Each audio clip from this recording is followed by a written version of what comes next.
لیکن اس وقت موت کو بھی موت آ چکی ہوگی، کسی نے مرنا نہیں ہوگا، محض تکلیف ہوگی۔ جب یہ آیت اتری تو صحابہ بیٹھے تھے، آیت کی بات چل رہی تھی، تو صحابہ آپس میں اس کا تذکرہ کر رہے تھے کہ تو آیت مشکل ہوگی۔ یقیناً صحابہ ہم جیسوں کے بارے میں فکر مند ہوں گے، باقی وہ تو خود بڑے عظیم لوگ تھے۔ حضرت عمر نے کہا کہ میں ابھی تمہارا مسئلہ حل کراتا ہوں، یہ جو لوگوں کو مشکل لگتا ہے زکوٰۃ دینا، کہ زکوٰۃ دینا تو ایک پریشانی ہے کہ مال گھٹتا ہے، تو میں ابھی اس مسئلے کو حل کراتا ہوں۔ صحابہ نے کہا کیسے؟ کہ بس دیکھو ابھی کراتا ہوں۔ اٹھ کر گئے سیدھے پیغمبر صلی اللہ علیہ وسلم کی مجلس بابرکت میں، کہا یا رسول اللہ کبر علی المسلمین هذه الآیہ، یہ آیت جو اتری ہے زکوٰۃ دینے کی، یہ تو بڑی مشکل لگ رہی ہے۔ آپ صلی اللہ علیہ وسلم نے ایسا خوبصورت جواب عطا فرمایا، سارے دکھڑے دھو دیے۔ زکوٰۃ کی وجہ سے اٹھنے والی پریشانیاں، طبیعت پہ گرانیاں، بوجھ، سارے آپ نے صاف کر دیے۔ آپ نے فرمایا لم یفرض اللہ الزکوٰۃ الا لیطیب ما بقی من اموالکم، اللہ کے بندو تمہیں پتہ بھی ہے کہ اللہ نے زکوٰۃ کیوں فرض کی ہے۔ زکوٰۃ فرض کیا اللہ نے، آپ کو دینی بھی ہوگی، لیکن کیا فائدہ ہوگا اس کا؟ قال لیطیب ما بقی من اموالکم، تمہارے جو باقی مال زکوٰۃ ادا کرنے کے بعد بچ جاتے ہیں، ان مالوں کو پاکیزہ، صاف ستھرا، اچھا، مفید، نفع بخش بنانے کے لیے۔ آواز آ رہی ہے؟ شور زیادہ تو نہیں آواز میں؟ یہ اس لیے زکوٰۃ آئی ہے تاکہ پچھلا مال جو باقی بچا ہوا ہے وہ پاکیزہ ہو جائے۔ یہ میرے پیغمبر صلی اللہ علیہ وسلم نے حدیث میں فرمایا کہ باقی مال کو پاکیزہ کرنے کے لیے زکوٰۃ کو فرض کر دیا گیا ہے۔ لہٰذا ہمیں کیا فائدہ ہوا کہ جس مال کی زکوٰۃ ادا کر دی جاتی ہے وہ مال پاک ہو جاتا ہے، صاف ستھرا ہو جاتا ہے، نفع والا ہو جاتا ہے، خیر والا ہو جاتا ہے۔ تو کیا فائدہ ہوگا؟ مثلا 1 لاکھ روپیہ ہے، ہمارے ہاں یہ کنسیپٹ ہے کہ زکوٰۃ تو بڑے مالداروں پر فرض ہے، اور ہم تو چھوٹے موٹے دکاندار ہیں، چھوٹا موٹا پیسہ ہے، ہمارے پاس کہاں سے زکوٰۃ ہے؟ یا ابھی ہمارا جو پروگرام ہے نماز کے بعد، اس میں ہم عرض کریں گے 20 سینکڑوں ہزاروں لوگ ایسے ہیں جن پر زکوٰۃ فرض ہے، بھلا تھوڑی سی ہے لیکن ان پر زکوٰۃ فرض ہے، اور وہ لوگ سمجھتے ہیں کہ نہیں ہمارے اوپر تو ہے نہیں۔ بیان سنتے ہوئے بھی یہی تاثر ہو رہا ہوتا ہے کہ یہ بڑے مالداروں کے لیے بیان ہو رہا ہے، ہمارے اوپر کون سی زکوٰۃ فرض ہے؟ نہیں، یہ جاننا چاہیے کہ کس پر زکوٰۃ فرض ہے۔ تو جب انسان 1 لاکھ روپیہ ایک آدمی کے پاس ہے، مثلا اس کی زکوٰۃ بنتی 2,500 روپے، زکوٰۃ 40واں حصہ، زکوٰۃ 2.5% یہ زکوٰۃ بنتی ہے۔ یہ جو 1 لاکھ میں سے آپ نے 2,500 دیا ہے، پیچھے 97.5 بچا ہے، یہ 2,500 آپ سے اس لیے لیا گیا تاکہ پچھلا 97.5 پاک ہو جائے،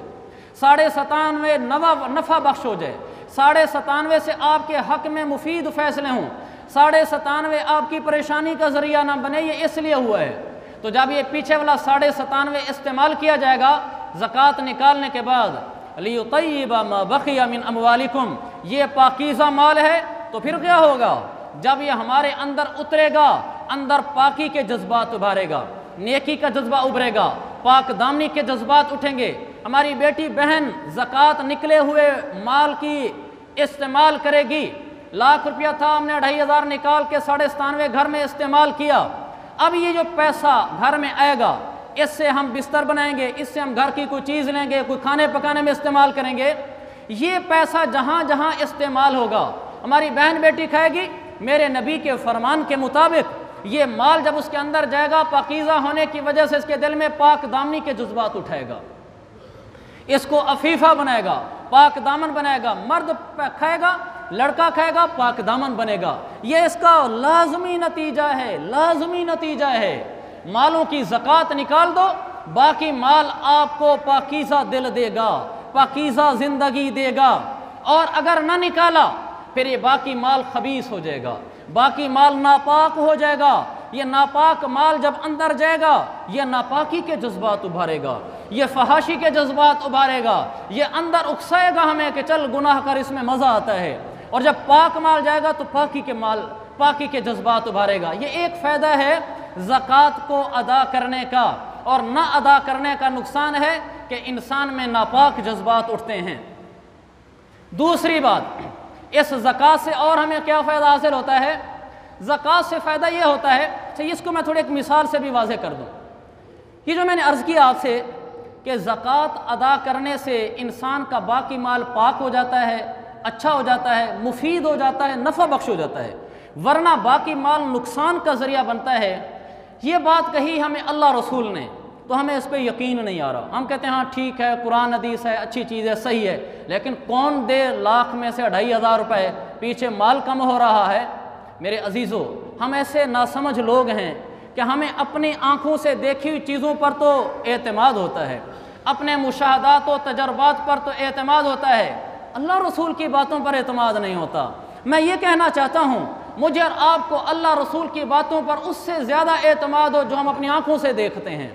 ہمیں اپنی باتیں سمجھ میں آتی ہیں، اللہ رسول کی سمجھ نہیں آتی۔ یہ بات میں کسی پس منظر میں کہنے لگا ہوں۔ ہمارا دل جس چیز کو نقصان دہ سمجھتا ہے اس کو تو ہم نقصان مانتے ہیں، ہمارا دل جس چیز کو پریشانی سمجھتا ہے اس کو ہم پریشانی سمجھتے ہیں، لیکن جس چیز کو اللہ رسول نقصان دہ بتائیں، ناپاک بتائیں، خراب بتائیں، اس کو ہم نہیں مانتے۔ جیسے میں بتا رہا ہوں کہ جب آپ زکوٰۃ نہیں ادا کرتے باقی مال نقصان دہ ہو جاتا ہے، باقی مال پریشانی کا ذریعہ بن جاتا ہے، باقی مال مصیبتوں کا ذریعہ بن جاتا ہے، اور جس مال کی زکوٰۃ ادا ہو جاتی ہے وہ مال گھروں میں پاکیاں لاتا ہے، برکتیں لاتا ہے، خیریں لاتا ہے، راحتیں لاتا ہے، سکون لاتا ہے۔ اس کی مثال ہمارے مشاہدے کی، ہم 5 کلو تربوز بازار سے خرید کے لاتے ہیں، مثلا 5 کلو تربوز 100 روپے کا ہے، میں نے 100 روپیہ ادا کیا، میں گھر آتا ہوں تو میں اس تربوز کا اوپر والا موٹا چھلکا خود اپنے ہاتھوں سے کاٹ کے پھینک دیتا ہوں، وہ تقریباً 5 کلو کا اگر نکالا جائے تو 1 کلو بن جائے گا۔ 5 کلو میں سے 1 کلو میں اپنے ہاتھوں سے پھینکتا ہوں کاٹ کے، اور یہ میرے مال کا 20واں حصہ بن رہا ہے۔ 5 کلو میں سے 1 کلو چھلکا 20واں حصہ بن گیا۔ 100 روپے کا میں نے تربوز خریدا تو 20 روپے میں نے خود اٹھا کر پھینکے ہیں، وہ کسی کے کام کے نہیں، وہ کسی غریب کے کام کے بھی نہیں ہے، وہ بکری کھائے تو کھائے ورنہ وہ کسی کام کے نہیں ہے، میں خود اس کو پھینکتا ہوں، اس لیے کہ میں نے آنکھوں سے دیکھا ہے کہ اگر میں یہ چھلکے سمیت کھا گیا تو یہ میرے لیے نقصان دہ ہے، یہ میرے لیے مصیبت ہے، یہ میرے لیے پریشانی ہے، یہ مجھے ڈاکٹر کے پاس پہنچا دے گا، یہ میرے لیے مصیبت بن جائے گا، بھلا اس پر میرے پیسے لگے ہوئے ہیں، اس 1 کلو چھلکے کے میں 20 روپے دے کر آیا ہوں، لیکن میں اپنے ہاتھوں سے پھینکتا ہوں اس لیے کہ مجھے آنکھوں دیکھا یقین ہے کہ یہ اگر استعمال کر لیا اور پورا میں نے یہ سمجھا کہ بھی پورا 100 روپے کا تربوز میرا ہے، میں 20 روپے کے چھلکے کسی کو کیوں دوں اپنی بکری کو کھلائے، میری چیزیں میں خود استعمال کروں گا، تو میں جانتا ہوں کہ یہ میرے لیے نقصان دہ ہے، یہ میرے لیے مصیبت ہے، یہ میرے لیے پریشانی ہے، لیکن اللہ رسول نے ہمیں بتایا کہ لاکھ میں سے 2500 نکال دو، یہ تمہارے لیے فائدہ مند ہے، اگر نہ نکالا تو یہ مصیبت ہے، یہ ہمیں سمجھ نہیں آتا۔ ہم وہ چھلکا اتارتے ہیں تاکہ باقی تربوز میرا باقی مال صاف ستھرا ہو جائے، عمدہ ہو جائے، نفع بخش ہو جائے، فائدہ مند ہو جائے، میں یہ کرتا ہوں ورنہ نقصان دہ سمجھتا ہوں۔ ایسے ہی میرے عزیزو، لاکھ میں سے 2500 جب ملا کر پورا لاکھ کھا لیا جاتا ہے، اندر مصیبتیں آتی ہیں، پریشانیاں آتی ہیں، تکلیفیں آتی ہیں، پھر یہ 2500 آپ کے باقی مال کو بھی خراب کرتا ہے۔ ہم ایک مرغی لے کر آتے ہیں زندہ، مثلا میں زندہ مرغی لے کر آیا 500 روپے کی، میں نے اس کی کھال پر ٹانگیں آنتیں سب کے پیسے دیے ہیں، 500 روپے کی مرغی لے کر آتا ہوں اور اس میں سے میں اس کی ٹانگیں، پنجے اور میں اس کے اندر کی آنتیں اور اس کی کھال اور بال اور سری یہ میں کاٹ کے پھینک دیتا ہوں، میں گھر میں اس کو استعمال نہیں کرتا، یہ کسی کے استعمال میں نہیں آتی، لیکن میں سمجھتا ہوں کہ اگر میں نے اپنی اس مرغی جو 500 کی خریدی، یہ چیزیں تقریباً 100 روپے کی بن جائیں گی، اگر میں نے 100 روپیہ اس سے جدا نہ کیا، میری ساری مرغی میرے لیے نقصان دہ ہے، اگر اس سمیت میں کھا گیا تو میرے لیے نقصان دہ ہے۔ میں سمجھتا ہوں میں اپنے ہاتھوں سے 500 روپے میں سے 100 روپیہ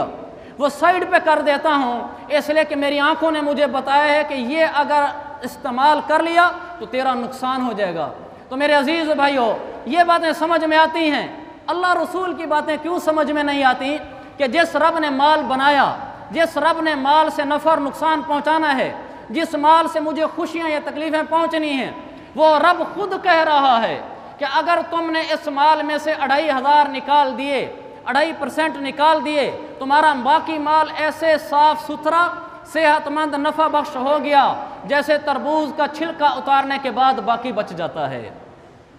مرغی اپنی کھال کے بعد باقی بچ جاتی ہے، اور اگر تم نے یہ استعمال کر لیا بعین ہی ایسے جیسے چھلکے سمیت تربوز کھانے کا نقصان ہے، جیسے مرغی کے کھال پنجو سمیت کھانے کا نقصان ہے، اس سے بڑا نقصان یہ ہے کہ تم زکوٰۃ کے پیسے بھی خود کھا گئے۔ اللہ مجھے آپ کو سمجھ دے، کون ہے ہمارا ہمدرد سرکار سے بڑا، آقا سے بڑا؟ وہ میرے آپ کے لیے پتھر کھاتے رہے، میرے آپ کے لیے خون بہواتے رہے، اللہ کے نبی پر تھوکا گیا، کس چہرے پر؟ کیا آقا مدنی کا چہرہ ہے چاند سے حسین ہے، جس کے لیے خلقت بنی ہے، ہمارے لیے راتوں کو اٹھ اٹھ روتا ہے۔ مزدلفہ کے میدان میں اللہ کے نبی پہنچے عرفات سے واپسی پر، عرفات میں اللہ نے کہا کہ میں نے سب کو معاف کر دیا ہے، تیری امت کے ظالموں کو میرے حبیب معاف نہیں کیا۔ آپ جب مزدلفہ پہنچتے ہیں آپ ہاتھ اٹھا دیتے ہیں، اے اللہ میری امت کے ظالم بھی تو میری امت میں سے ہی ہیں، ظالموں کو اپنی رحمت سے معاف کر دے، جو مظلوم ہیں ان کو بدلہ تو دے دینا، میری امت کا ظالم ہے اس کو معاف کر دے۔ وہ ہمارا نبی ہمیں عرفات میں نہ بھولا، وہ ہمارا نبی ہمیں مزدلفہ میں نہ بھولا، وہ ہمارا نبی طائف میں پتھر کھاتے ہوئے دوڑ رہا ہے، پھر بھی امتی امتی کر رہا ہے۔ لعل اللہ ان یخرج من اصلابہم من یعبد اللہ وحدہ، بخاری یہ اس وقت بھی ہمارا بھلا سوچ رہا ہے، راتوں کو اٹھ کے تڑپتا ہے۔ رات کو شب برات میں امی عائشہ اٹھتی ہیں، اللہ کے نبی نہیں ہیں، ڈھونڈتے ڈھونڈتے قبرستان پہنچتی ہیں، سرکار وہاں امت کے لیے دعائیں مانگنے میں مشغول ہیں۔ یہ وہ نبی ہے جس نے ہمارے لیے سب کچھ کیا، اس سے بڑا ہمارا کوئی ہمدرد نہیں ہے۔ وہ ہمیں بتاتا ہے لیطیب ما بقی من اموالکم، لوگو میری مانو میں تمہارا خیر خواہ ہوں، اپنے مالوں کی زکوٰۃ دے دو، باقی مال جو بچ جائے گا وہ تمہارے لیے فائدہ ہے، اس میں تمہارا نفع ہے، تمہارا فائدہ ہے، تمہاری راحت ہے، تمہارے لیے پاکیزگی ہے۔ مجھ محمد مصطفیٰ کی مانو، مجھ پیغمبر خدا کی مانو، میں تمہیں کیسے بتاؤں، میں تمہارے بھلے کی باتیں بتاتا ہوں۔ لیکن آج کا مسلمان میں ہوں یا آپ ہوں، ہمیں آنکھوں دیکھے مشاہدوں پر یقین ہے، اللہ کے نبی کی باتوں پر یقین نہیں۔ میرے عزیزو زکوٰۃ نکالو، پھر دیکھو باقی مال کیا خیریں لاتا ہے، ورنہ زکوٰۃیں نہیں ہوں گی، یہی مال گھر میں پڑا ہوگا، اوپر والا 2500 چنگاری ہے، یہ مصیبت ہے۔ دوسری حدیث سرکار فرماتے ہیں، ترغیب کی حدیث، ما خالطت الصدقۃ او الزکوٰۃ مالا الا افسدتہ، یہ جو زکوٰۃ کا مال ساتھ پڑا رہتا ہے، مثلا 1 لاکھ روپے کا میں مالک ہوں، ساتھ 2500 جو زکوٰۃ کا بنتا ہے وہ بھی میں نے اپنے پاس ہی رکھا ہوا ہے، یہ 2500 سرکار فرماتے ہیں مال نہیں ہے، یہ چنگاری ہے، یہ آپ کے 97.5 کو بھی برباد کرے گا، یا اس کو بھی تباہ کرے گا۔ ہمیں سمجھ نہیں آتا، ہم کہتے ہیں واہ میرے پاس 1 کروڑ ہے، اگر میں نے اس میں سے 2.5 لاکھ اٹھا کر دے دیا، 2.5 لاکھ تو بڑی رقم ہے، 2.5 لاکھ سے تو میرے بڑے بڑے کام بنتے ہیں، 2.5 لاکھ سے میں فلاں کام کر سکتا ہوں، فلاں کر سکتا ہوں، فلاں کر سکتا ہوں۔ لیکن ہمیں یہ سمجھ نہیں ہے جو میرے پیغمبر نے بتایا کہ 2.5 لاکھ مال نہیں ہے، یہ آپ کا نفع نہیں کرے گا، الا افسدتہ، یہ چنگاری ہے، یہ آپ کے باقی مال کو تباہ کرے گا، برباد کرے گا، جلائے گا۔ ہماری سمجھ میں نہیں آتا، ہماری سمجھ میں یہ آتا ہے کہ نہیں میں نے آنکھوں سے دیکھا ہے 2.5 لاکھ ہے، پیسہ ہے، کام بنیں گے۔ کاش ہم سرکار کی باتوں کو مانتے، ہمیں اس پر یقین آتا۔ یہ 2.5 لاکھ میرے باقی 97.5 کو برباد کرے گا، کبھی مجھے تھانوں میں گھسیٹے گا، کبھی عدالتوں میں، کبھی اسپتالوں میں، کبھی گھر میں پریشانی کے واقعات، کبھی گھر میں پاک دامنی کے چھوٹنے کے واقعات، کبھی کچھ ہوگا اور کبھی کچھ ہوگا، میں پریشان پھر رہا ہوں گا، میں کہوں گا مال بڑا ہے لیکن سکھ نہیں ہے، مال بڑا ہے خوشیاں نہیں ہیں، مال بڑا ہے پریشان رہتا ہوں، اس لیے کہ وہ جو اپنے 2500 سال سنبھال کے رکھا ہوا ہے وہ آپ کو کہاں سے خوشیاں آنا دے گا، وہ تو آپ کو برباد کر کے رکھ دے گا، لہذا وہ 2500 نکال دیں، یہ ہمارا فائدہ کرے گا۔ پھر ہمارے مال کی سیکورٹی ہے، ہر آدمی اپنے مال کی سیکورٹی چاہتا ہے، ہر آدمی،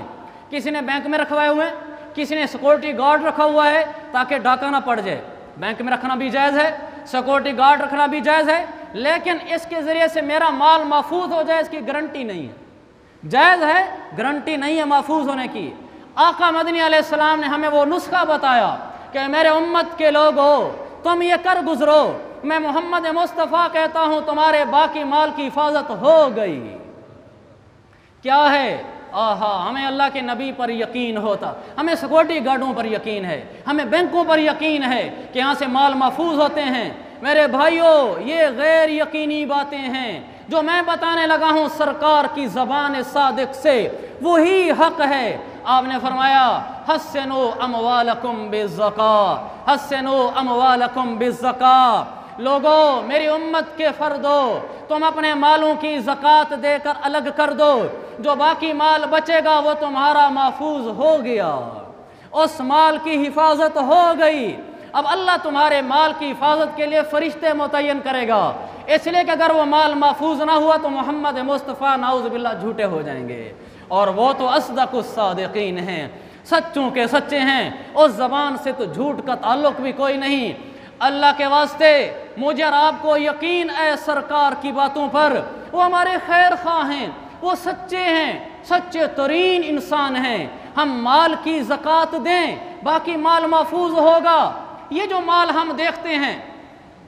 کہ زکوٰۃ نہ دینے سے مال بڑھتا ہے، زکوٰۃ دینے سے مال گھٹتا ہے، میں صرف 2 مثالیں دیتا ہوں چونکہ ٹائم نہیں ہے۔ یہ بالکل ایسے ہے، ایک آدمی کے پاس گندم کی بوری اور دوسرے کے پاس بھی گندم کی بوری۔ ایک آدمی نے کیا، گندم کی بوری اٹھائی، ذمہ دار تھا، جا کے زمین میں کاشت کے لیے نیچے ڈال دی، دیکھنے میں وہ زمین کے نیچے دانے چلے گئے اور پوری بوری ضائع ہو گئی۔ دوسرے نے نہیں ڈالی، اس نے کہا میں کیوں زمین کے نیچے ڈالوں،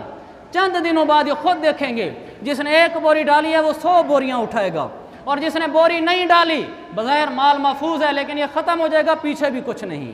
جو مال آپ صدقہ زکوٰۃ میں دے دیتے ہیں وہ جہاں جہاں جاتا ہے وہاں سے اگتا ہے۔ یہ قرآن و حدیث ہے، وقت نہیں ہے، یہ قرآن و حدیث ہے۔ جب ہم کسی غریب کو زکوٰۃ دے دیتے ہیں وہ اگتا ہے، پھر اور مال لے کر آتا ہے میرے پاس۔ جب مال میں روک کے رکھ لیتا ہوں بس وہی ہوتا ہے اور کچھ نہیں ہوتا، یعنی اگر پیسہ بڑھ بھی رہا ہو تو پریشانیاں بڑھا رہا ہوتا ہے۔ دوسری مثال، جو مال بڑھ جاتا ہے وہ مال ایسے ہے جیسے آپ کے سامنے ایک آدمی ہے جس کا 80 کلو وزن ہے، دوسرا آدمی ہے 60 کلو وزن ہے، 80 کلو والے میں 20 کلو ابھار ہے، پھولا ہوا آدمی ہے، طاقت نہیں ہے، اور 60 کلو سمارٹ باڈی ہے، صحت مند ہے۔ تو کوئی آدمی یہ نہیں چاہتا کہ میں یہ والا 80 کلو بنوں، کہتا ہے مصیبت ہے، یہ کون سا وزن ہے۔ بالکل ایسے ہی جو 1 لاکھ میں 2500 پڑا ہوا ہے یہ مصیبت ہے، یہ بیماری ہے، اس کو دور کریں گے تو جسم صحت مند ہوگا۔ اگر آپ اپنے مال میں سے 2.5 نکال دیں گے، باقی مال صحت مند ہے، وہ نفع لے گا، فائدے لے گا، راحتیں لے گا، برکتیں لے گا۔ ایک دفعہ ہم اللہ رسول پر یقین کر کے دیکھیں اور جو زکوٰۃ بنتی ہے وہ ادا کر کے دے دیں، باقی بہاریں آپ اپنی آنکھوں سے دیکھیں گے کہ زکوٰۃ دینے کے بعد گھروں میں، کاروباروں میں کیا بہاریں آتی ہیں، وہ میرے بتانے کی ضرورت نہیں، آپ کی آنکھیں آپ کو بتائیں گی۔ اللہ مجھے اور آپ کو عمل کی توفیق عطا فرمائے۔ زکوٰۃ کس پر فرض ہے، کس پر نہیں ہے، کتنی ہے، کس کو دینی ہے، یہ انشاءاللہ نماز کے بعد پروگرام ہے۔ یہ نماز کی طرح زکوٰۃ سیکھنا بھی ضروری ہے۔ آپ تشریف رکھیں، تھوڑا سا دورانیہ کا ہمارا پروگرام ہے، آپ یہ علم حاصل کر کے جائیں۔ اللہ میری اور آپ کی طرف سے قبول فرمائے۔ وآخر دعوانا ان الحمد للہ رب العالمین۔